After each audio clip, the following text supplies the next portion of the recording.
Direto de Brasília, com Eliane Cantanhede.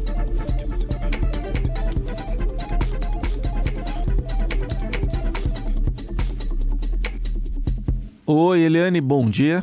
Bom dia, Heisen, bom dia, ouvintes. Bom, sobrevivemos, o Brasil sobreviveu, vai seguir em frente, apesar dos golpistas, e hoje saiu uma decisão, Eliane, de madrugada do ministro Alexandre de Moraes. O que você diz sobre essa decisão de ofício de afastar Ibanez Rocha do governo aí do Distrito Federal? Olha, Heisen, ouvintes, nos meus muitos longos anos de praia, nunca, jamais, eu vi uma barbárie como ontem na capital da República. Né? Esses terroristas, porque não há outra expressão, terroristas, canalhas, eles invadiram a sede do Executivo Nacional, que é o Palácio do Planalto, a sede do Judiciário Nacional, que é o Supremo Tribunal Federal, e a sede do Legislativo Nacional, que é o Congresso Nacional. Invadiram Câmara, Senado e destruíram tudo, sabe, dando facadas numa tela que vale milhões e milhões de reais, do Di Cavalcante, ou seja, é uma gente desqualificada, criminosa, tá todo mundo indo parar na cadeia, né? Hoje o Brasil acorda, né, ainda muito ferido, muito machucado, muito perplexo, mas com o Alexandre de Moraes dando sinais de resistência e vigor, nessa resistência democrática que ele lidera desde o início dos tempos de Jair Bolsonaro, de péssima memória. Então, o Alexandre de Moraes já acordou e já determinou o afastamento por 90 dias do governador do Distrito Federal, Ibanez Rocha. Por quê? Porque o Ibanez Rocha, né, é responsável pelo aparato de segurança, pela Polícia Civil, pela Polícia Militar do Distrito Federal, que tem que cuidar da segurança dos prédios públicos, das autoridades da capital da República, de todos nós, os brasileiros. E ele não cuidou. Além disso, foi o Ibanez Rocha que botou a raposa cuidando do galinheiro, porque foi ele que foi buscar o ministro da Justiça do Bolsonaro, o senhor Anderson Torres, delegado da Polícia Federal, que é bolsonarista, que apoia, que faz vistas grossas para esses atos todos, para ser secretário de Segurança Pública da capital da República do Distrito Federal. E o Anderson Torres, né, que pode ser preso, pode ter um mandado de prisão decretado a qualquer momento, está lá onde? Nos Estados Unidos, no mesmo local de Jair Bolsonaro. É um complô, é uma quadrilha de terroristas. Então, o Brasil amanhece sabendo que as autoridades recuperaram o fôlego e a força, que as medidas estão sendo tomadas, e que isso nunca mais pode se repetir. A informação que a gente tem é de que já tem 300 presos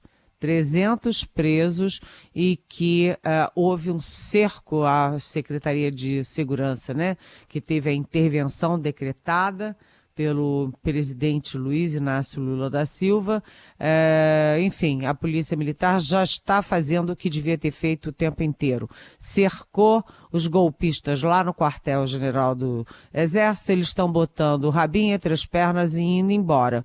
Mas é preciso que antes de ir embora, eles sejam fichados como agentes de insegurança nacional, né? E que nunca mais o Exército Brasileiro possa permitir esse tipo de farra contra a democracia, usando o seu nome, a sua marca e o seu espaço. Olha, Heisen, realmente que tempos, hein? Bolsonaro foi embora, mas o estrago que ele fez no país continua provocando esse tipo de rebelião, esse tipo de golpe, esse tipo de loucura coletiva, Heisen. Aliás, ontem ele também se manifestou à noite, né, lá nos Estados Unidos, né, Eliane, falando que repudiava os atos, mas comparando com os que ocorreram em 2013 e 2017, culpando a esquerda, também fez isso, o ex-presidente. Então vamos lembrar, o que aconteceu em 2013? Aquele movimento não foi um movimento de esquerda. Lembra quem era a presidente? A presidente era Dilma Rousseff, Exato. de esquerda. E ela, a esquerda, que era o alvo daqueles ataques. Tanto que aqueles ataques acabaram sendo o embrião da campanha da eleição, da vitória do Jair Bolsonaro. Portanto, o presidente Jair Bolsonaro continua terraplanista, né? Ele tem uma guerra pessoal contra a realidade. Não tem nada a ver uma coisa com a outra. Além disso, nunca, jamais, é inédito que esses vândalos, sejam de direita, de esquerda, de centro ou de qualquer coisa, tenham invadido as sedes dos três poderes. Nunca, jamais se viu algo assim. Análise política direto de Brasília com Eliane Cantanhede, e a gente está vendo imagens também da desmobilização do acampamento golpista que estava ali nas proximidades do quartel-general do Exército em Brasília, Eliane, mas queria que você falasse também sobre esse anúncio importante. Ontem o presidente Lula estava em Araraquara, no interior de São Paulo, foi ali ver os estragos da chuva e assinou um decreto de intervenção federal na segurança pública de Brasília e afirmou, antes de assinar o decreto, que, se necessário, haverá responsabilização também de figuras no âmbito do governo federal. Vamos ouvir o que ele disse. Eu espero que a gente, a partir desse decreto, a gente possa não só cuidar da segurança do Distrito Federal, mas garantir de uma vez por todas que isso não se repetirá mais no Brasil. É preciso que essa gente seja punida de forma exemplar, que essas pessoas sejam punidas de forma a que ninguém nunca mais ouse, com a bandeira nacional nas costas ou com a camiseta da seleção brasileira, para se fingirem de nacionalistas, para se fingirem de brasileiros, façam o que eles fizeram hoje.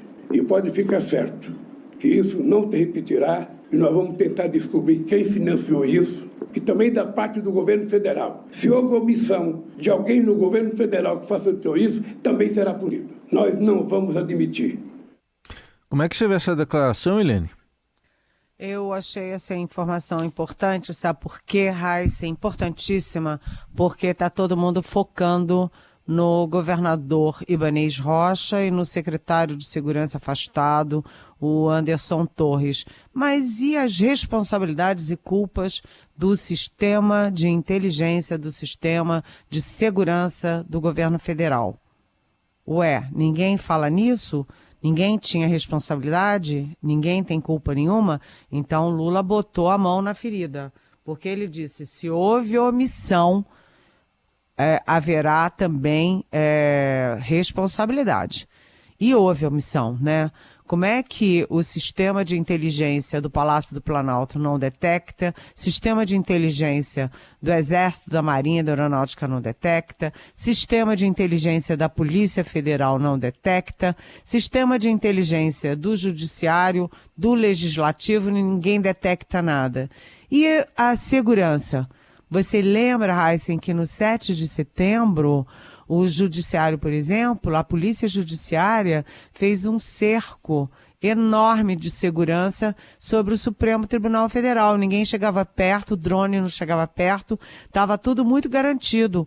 Como é que ontem ninguém estava lá, a Polícia Legislativa não estava a postos, a Polícia Judiciária não estava a postos, os vândalos foram chegando e entrando e no Palácio do Planalto subiram a rampa.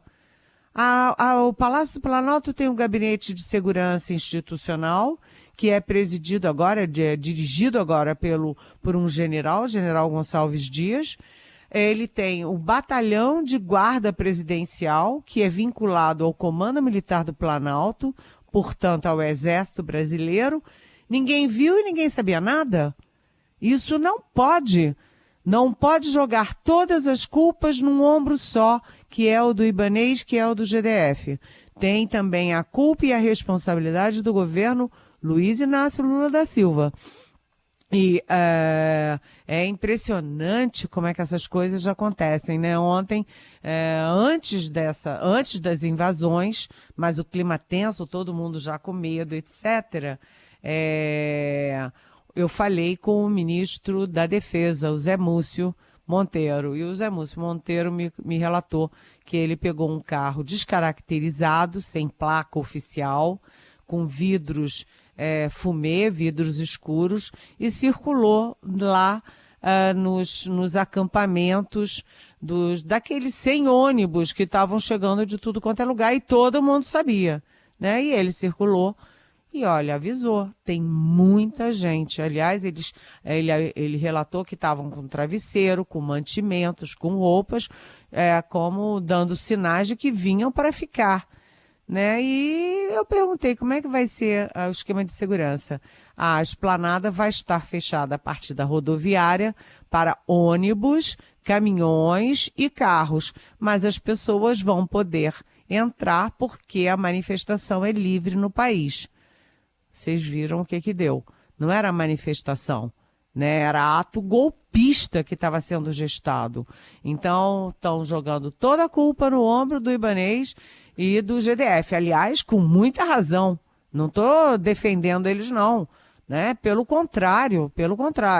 Mas tem a parcela de culpa também dos órgãos federais que, no mínimo, comeram mosca, mas que podem estar também contaminados, infiltrados.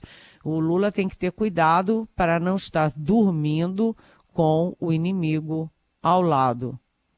Certamente. A gente vai ouvir mais um trechinho aqui do que disse ontem o presidente Lula, mas antes, só para atualizar, Eliane, que agora tem um comboio com aproximadamente 40 ônibus já levando bolsonaristas golpistas que estavam acampados lá diante do Exército, do quartel-general, estão sendo todos levados para a sede da Polícia Federal em Brasília. Está desmontado lá o acampamento. Mas queria trazer para você mais um trechinho aqui do que disse ontem o presidente Lula. Hoje até ele tem reuniões com presidentes, líderes estrangeiros, também recebe governadores, está em contato direto com o Supremo. Tem uma questão importantíssima que é a dos militares, mas eu queria que você ouvisse aqui para comentar também, quando Lula diz que a segurança pública do Distrito Federal, liderada até a tarde de ontem por Anderson Torres, não foi suficiente para conter o avanço dos golpistas. E, lamentavelmente, quem tem que fazer a segurança do Distrito Federal é a Polícia Militar do Distrito Federal, que não fez. Houve, eu diria, incompetência, má vontade ou má fé das pessoas que cuidam da segurança pública do Distrito Federal. No dia 30, quando houve a minha diplomação, vocês viram aquele quebra-quebra em Brasília à noite, a Polícia Militar de Brasília estava guiando eles e vendo eles tocar fogo em ônibus e não fazia absolutamente nada. Esses policiais que participaram disso não poderão ficar impunes e não poderão participar da corporação porque não são de confiança da sociedade brasileira. Bom, isso foi ontem e hoje também um dia cheio para o presidente, Eliane. Com certeza, né? Ontem à noite teve uma reunião de 3 ministros, o ministro da Defesa, que eu já citei, Zé Múcio, o ministro da Justiça, o Flávio Dino, que assumiu o comando da resistência da operação pelo Executivo, e o chefe da Casa Civil, Rui Costa. Eles se reuniram com o alto comando do Exército, exatamente para tratar o plano de ação hoje de evacuação daquela área toda conflagrada, que já foi chamada, né, aquela área em torno do quartel-general do Exército, já foi chamada de embrião de terroristas, né, gestação de terroristas, porque foi ali, por exemplo, que foi gestada aquela operação abortada, que o Lula fez menção de botar um caminhão de querosene com um aparato explosivo do lado do aeroporto de Brasília. Foi ali também que foi gestado aquele ato todo de queimar carro, queimar ônibus. Ou seja, aquele acampamento tinha que ter sido retirado de lá há muito tempo. Foi conivência, foi, sabe, preguiça, conivência, foi falta de compreensão do que estava acontecendo. E aí o que se atribui é que muitas daquelas pessoas são de famílias de militares, são militares da reserva, e inclusive ontem foi flagrado um homem da Marinha, um oficial da Marinha que tem cargo no Ministério da Defesa participando desses atos golpistas. Então, ontem já teve essa reunião de noite e hoje já estão acabando com esse laboratório de golpistas e terroristas. O presidente Luiz Inácio Lula da Silva começou o dia às 9 horas da manhã com uma reunião, uma conversa com a ministra Rosa Weber, presidente do Supremo Tribunal Federal, lembrando que o Supremo Judiciário e o Congresso, né, estão de recesso em janeiro. O presidente Lula também fala hoje à tarde com o primeiro-ministro de Portugal, Antônio Costa, fala também com o presidente dos Estados Unidos, ex-presidente dos Estados Unidos, Bill Clinton. Tem reunião com os governadores às 18 horas em Brasília. A expectativa é de que todos os 27 governadores, aliás, agora 26, porque o Ibanez está fora, todos os 26 governadores compareçam para demonstrar a união federativa em torno da democracia. Aliás, há também pequenos focos de terroristas no Rio, em São Paulo, isso tudo está sendo debelado como deve ser, né? Você não espera a violência acontecer, você age com dureza, com eficácia, para evitar que atos como ontem aconteçam, né? Ontem, não, pode fazer manifestação é democrática. Aliás, o ministro da Defesa está numa situação complicada. O general Gonçalves Dias, que é o chefe do GSI, também está numa situação complicada. Eles vão ter que explicar o que aconteceu para que eles passassem a mão na cabeça dessa gente capaz de fazer esse tipo de ato, que o Lula falou certo. Não é só contra o Lula, é contra o país, é contra a democracia, é contra o povo brasileiro. Então, Lula muito à frente hoje dessa reação. E o Supremo fazendo a parte dele. Quem? Alexandre de Moraes. Alexandre de Moraes, sempre ele à frente da luta pela democracia no Brasil.